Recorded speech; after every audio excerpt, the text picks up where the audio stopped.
Hey everyone, welcome back to Psyched About Life, where we talk about psychology, life growth, and personal development. Today's video is all about overthinking, and if you're thinking already, I'm not going to be holding the microphone like this the whole video. I'm just doing it because, I'm feeling a little lazy, but I'm also feeling like changing up the scenery. So I know it's probably not the best method, but I am just feeling it. So today's video, we're going to talk about the intro to overthinking, causes, signs, symptoms, where it stems from, also how to cope, and because there are definitely negative effects from too much thinking. Really quickly, I just want to say that overthinking and thinking in general can be a good thing. It shows that you care, that you're putting effort into your thoughts, which then leads to your actions. And sometimes we do have to think a lot in certain situations. Given the situation itself, we have to see, hey, is it really important to put a lot of effort into thinking about this? And you can kind of weigh out the intensity of that thought. And also, it's really important to problem solve, and sometimes we need to overthink in order to really get to the bottom of what's going to be the best method and the best result. So overthinking does have some pros, but why I'm making this video and why it can be a negative thing is because overthinking can be a precursor to depression or depressive symptoms. More specifically, rumination, when you constantly think about the same thing over and over again, and it has various causes and effects, but there's also negative emotions that are tied, and sorry if I'm screaming into this mic, there's also negative emotions tied to overthinking, right?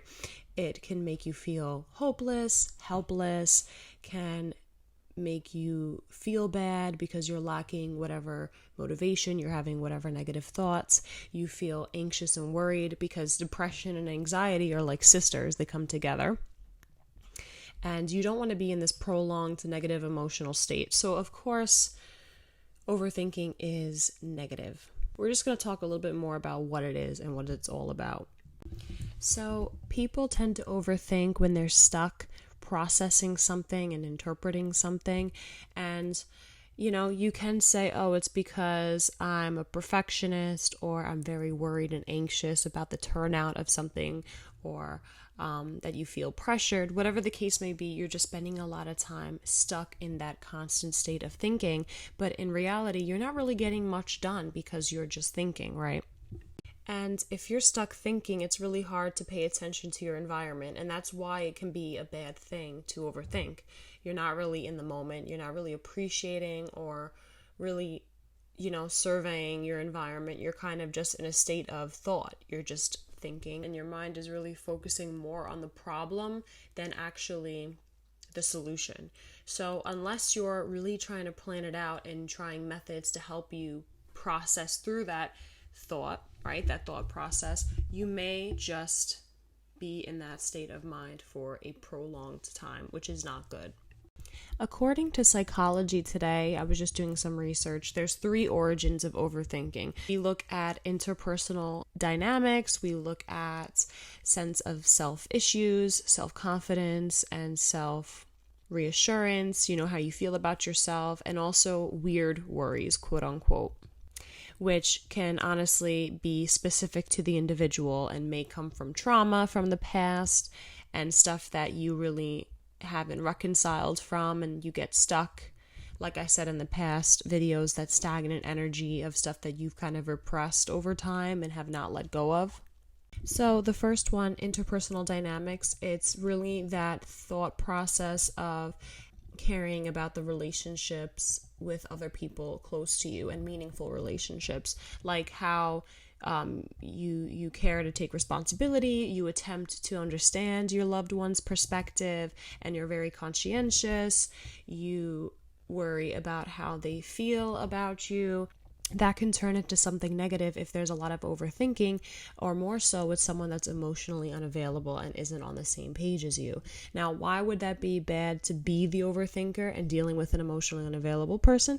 Well, if you're putting in all of that worry and, time consumed to just the relationship itself, and that person's not on the same page or puts that much effort into the relationship, it's going to feel one-sided. So there's got to be that clear communication. There's got to be those boundaries and same value system for sure. Now, the second one, that sense of self issues, that can be during that transition in your life where you're figuring yourself out. It can be not just in your 20s where you're figuring yourself out, but like throughout your life, we go through phases. Maybe it's a new job. Maybe it's, you're dealing with a divorce. Maybe you're dealing with a breakup and you meet someone new. Your life takes a huge pivot, and those kinds of moments take a toll on us, and they take a toll on our mental state and our self-esteem. So you start asking yourself questions like, am I good enough? Will I make it?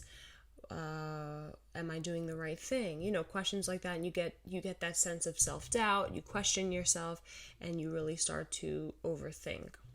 And the third one, like I mentioned, the weird worries, they could stem from past trauma. And then when you're presented with a new experience, you kind of compare to that previous experience because it was tied to such strong emotions that you feel even more worried and you overthink it. Meanwhile, you've never even experienced it. You're just assuming what might happen. And that relates to a lot of other mental illness, like a lot of anxiety and depression. It's just not something that we really want to get into the habit of doing for a prolonged amount of time. So those are just some of the things that I found on Psychology Today. And of course, there's not just 14 or 10, when you look online, all of those things of like how to stop overthinking, how to cope. It could apply to everyone differently. But the ones that I found very intriguing from healthline.com were recognizing automatic negative thoughts. Sorry, I thought I was going to say triggers. Recognizing those ants, those automatic negative thoughts. And they could be tied to fear, anger, trauma, or something that you have a really strong reaction to. And honestly, for me, whenever there's strong emotion tied to something, I give it more meaning. That means something that pertains to me in my life. And that's something that I care about. And now, other people may have their opinions and say, oh, you shouldn't even be worried about that. No, that's valid for you. You have a right to feel whatever you want to feel. But it's good to recognize these things so that when they happen again, you kind of know how to better cope with them. So you can, number one, you can track the situation giving you that anxiety or change of mood, so that it can be, that coping technique can be paired with that stressor. And then you can also find an alternative thought. So I've done this before in the past with social skills groups where I was like, let's turn that negative thought into a positive one. For example, the negative thought could be like, I can't do this, I'm a failure. But then the positive thought can be like, I'm just having a really hard time. Maybe I need more time with this and I'll be able to learn it. So it's changing that perspective, and that's really key in all of these scenarios that cause us that trigger and stress. And then another one that I really liked was, and I'm only going to mention a few, not all 14 of them, acknowledging your successes. So it's really easy for us to look at the negative, want to do better, but then you focus too much on what's actually wrong instead of what's going right. And this could be just keeping a journal of everything good happening on a daily basis, weekly basis, or huge significant successes in your life. It's good to acknowledge those things because then we can think about them and get used to thinking about them.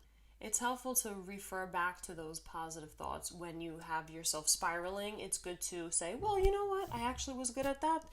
This was actually a good day. Even though that small thing happened, it still was a good day. And it's good to think about those things to remind you. Also, it's good to practice self-compassion. Accept yourself for who you are. We're human.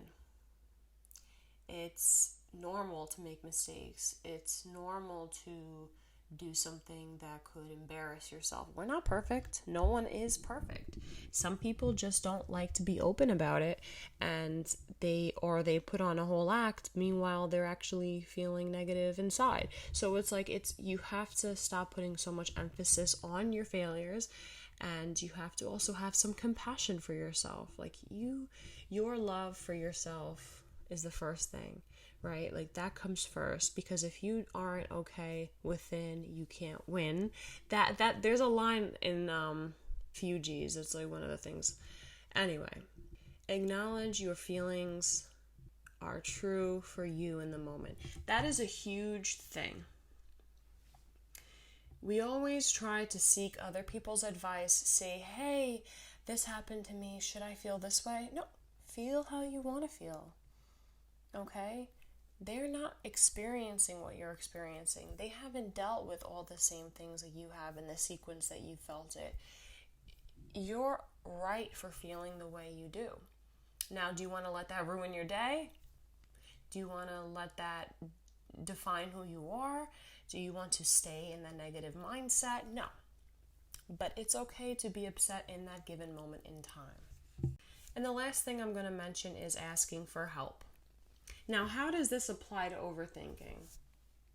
Have you ever been in class and you're afraid to raise your hand, or you just don't get something and then you start having those negative thoughts, overthinking the whole situation, and then you end up just leaving the class still confused? Yeah, well, welcome to the club. It's okay to ask for help. You can go to a qualified person, someone with experience, and I'm sure they'll be more than happy to help.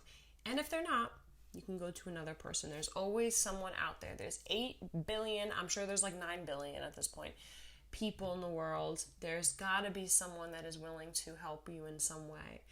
And you got to believe in the good in other people too, and understand where they're coming from and their perspective. So it's really good to ask for help, seek therapy, seek outside perspectives, be open-minded. It's hard to do. It's hard to do all of this.